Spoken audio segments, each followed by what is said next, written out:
Hello दोस्तों, नमस्कार। ये जो दुर्गा माई का गाना है, बहुत सुंदर गाना है दुर्गा माई का। तो आप लोग लाइक करी, शेयर करी, सब्सक्राइब भी करी, ज्यादा से ज्यादा लाइक भी करी और सपोर्ट करी, आगे मुझे बढ़ाइए। आइल बाटी दुआरिया देवी मैया खोला केवरिया हो। आइल बाटी दुआरिया देवी मैया खोला केवरिया हो। सोने की थाली में जेवना बनवाली, सोने की थाली में जेवना बनवाली। रसे रसे जेवना जेवई देवी मैया खोला केवरिया हो।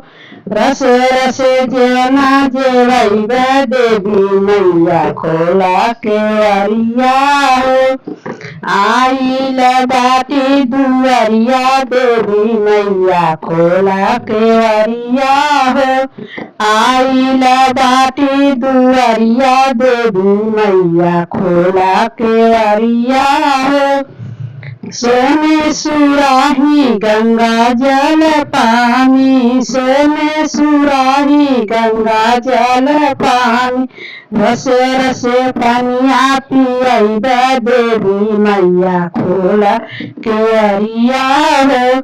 रसे रसे पनिया पियई देवी मैया खोला केवरिया हो।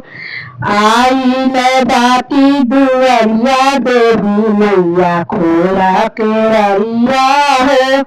आइल बाटी दुआरिया देवी मैया खोला केवरिया हो। लवंग हिलाची कबीरवा जोरानी, लवंग हिलाची कबीरवा जोरानी। धीरे रसे रसे बीरवा कुचई देवी मैया खोला केवरिया हो।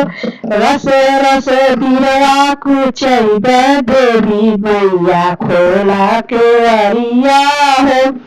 आइल बाटी दुआरिया देवी मैया खोला केवरिया हो।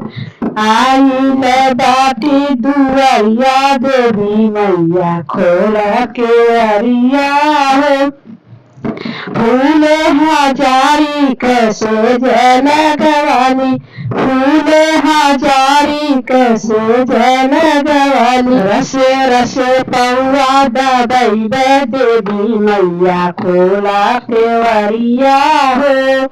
रसे रसे रसे रसे पौआ दबई देवी मैया खोला केवरिया हो। रसे रसे पौआ दबई देवी मैया खोला केवरिया हो। आइल बाटी दुआरिया देवी मैया खोला केवरिया हो। आइल बाटी दुआरिया देवी मैया खोला केवरिया हो।